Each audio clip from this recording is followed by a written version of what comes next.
Who are you? Your new owner.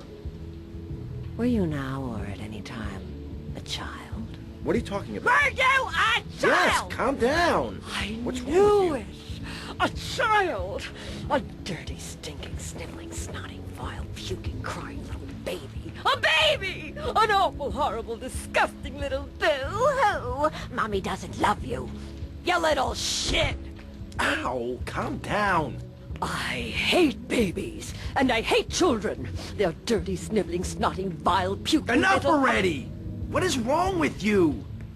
You make soft ice cream, okay? It's purely for kids. What kind of psycho are you?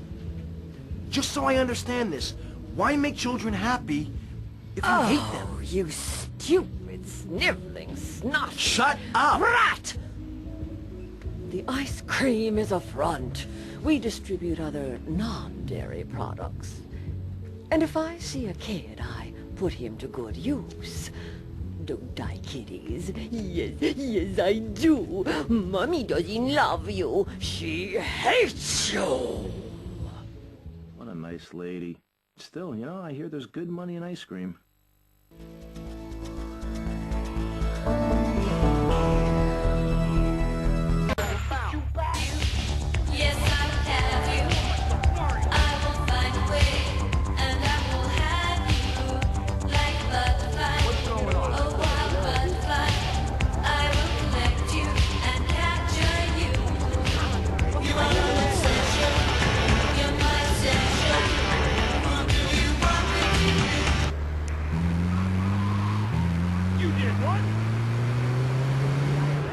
Or dialectical materialism. Isn't it pleasant to have a patronizing voice on the radio? That's right, Michelle. With the way things are going under Reagan, at any moment the unwashed Huns from the Midwest could descend upon Vice City and enslave the poets and postal workers and force us to watch network programming. That is a frightening thought. But like many things in life, you can throw money at something and feel better about yourself. VCPR is your public radio station, but you have to open your wallets.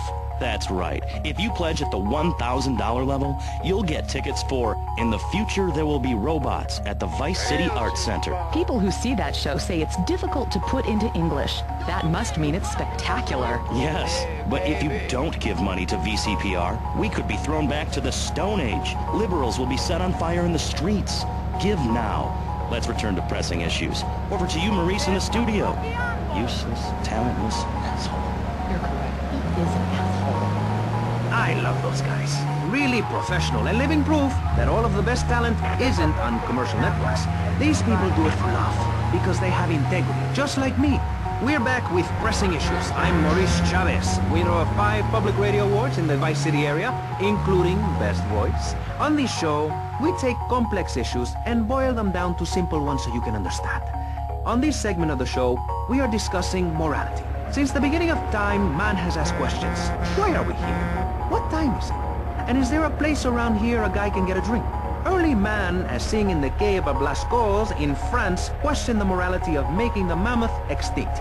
I think we all know what happened there. Is it society's job to tell each other how to live? Recently, my city considered passing a public curfew that says nobody can be on the streets after 8:30 p.m. Of course, the bill didn't get passed, but it made people think. If you don't vote, you get morons in charge. Is that moral? I'm not sure. Let's press the issue. Children should be at home with their parents naked. A curfew makes sense. You know how much money I save not having to wear trendy clothes? Read a history book. At the creation of the universe, the Big Bang, everyone was naked. Even you. Why do I have to stay behind this divider? Maurice, please! Because nobody is interested in seeing your business. Because we have standards of decency which you are offending. Look at me! I'm jumping up and down! Oh my goodness, get back behind the divider, please, I'm married! What's so wrong with me? Why do you hate me because I'm happy? Jan, give me a hug. I won't hurt you. And by the sound of things, your husband is doing the same right now with his secretary. No, we've worked through it. He was stressed. It's hard keeping a family together these days. Everyone, take your clothes off and feel what it's like to be free of bondage. Everyone out there in Vice City, take your clothes off. If this is the land of the free, let's start with our pants. Feel the wind from the air conditioning. Oh, a breeze is so liberating. Thanks very much. Now, if you could get back behind that divider, Barry, please. Otherwise, I'm going to have to ask you to leave. Thank you. Now sit down. On pressing issues, we think it is very important to respect one another. To treat each other like we would like to be treated. I want a hug. If you don't like the United States, son, why don't you move to Russia? I don't understand people in America today. They call this a Cold War, but it's hotter than hell. Mark my words, any day now you're sitting in school passing notes and talking about the prom, when suddenly you look out the window and there are Russian paratroopers dropping in to take over. What can you do? Run into the woods with your friends? Call yourselves the Wolverines? Put twigs in your hair and try to beat back the Ruskies? No, you hightail it to Pastor Richard's Salvation statue and blast off into space. But there is a limited amount of space. That's why I suggest anyone who wants the safety and security of your own bunker, give now. Call 866-9-SAVE-ME. We'll get you on the payment plan, and if you're paid in full on D-Day, you and your family will be safe. If not, you may have to choose to save yourself and leave the others behind. Hey, stop selling things on my show. You're not a valued sponsor who supports the art of public radio, buddy. I, for one, welcome our new Russian masters. We can learn so much from other cultures. Did you know in India, the women protest by setting themselves on fire?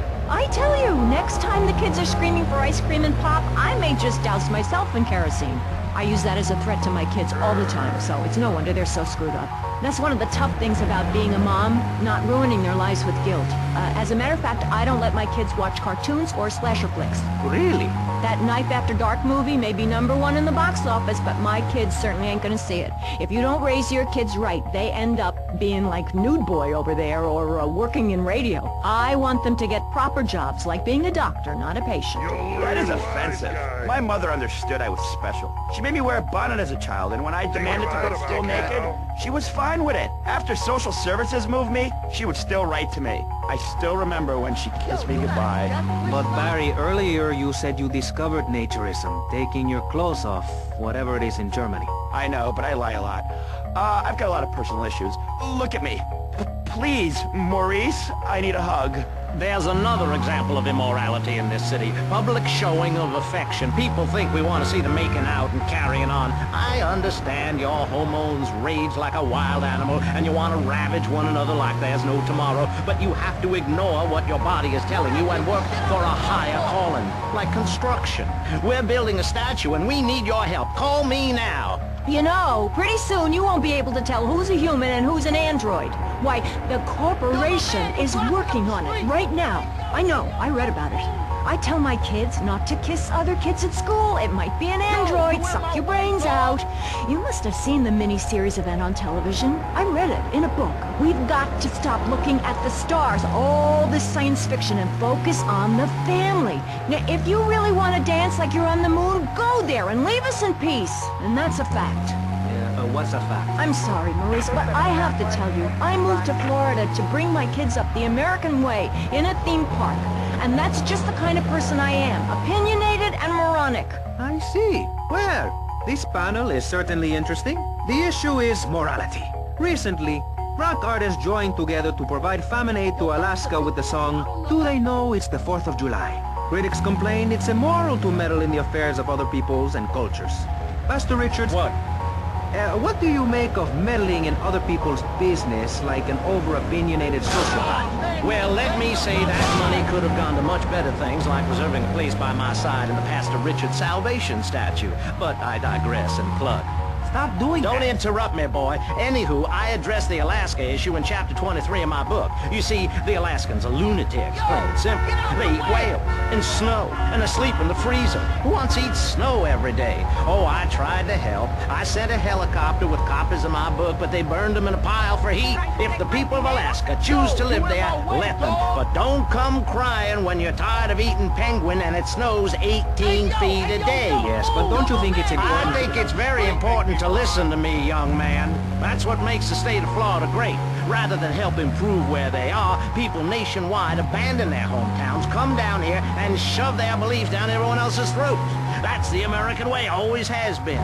We should send some pictures of Florida to those people in Alaska. I tell you, they'd throw down that bear pelt, saddle up the sled dogs, and get pulled all the way to Vice City.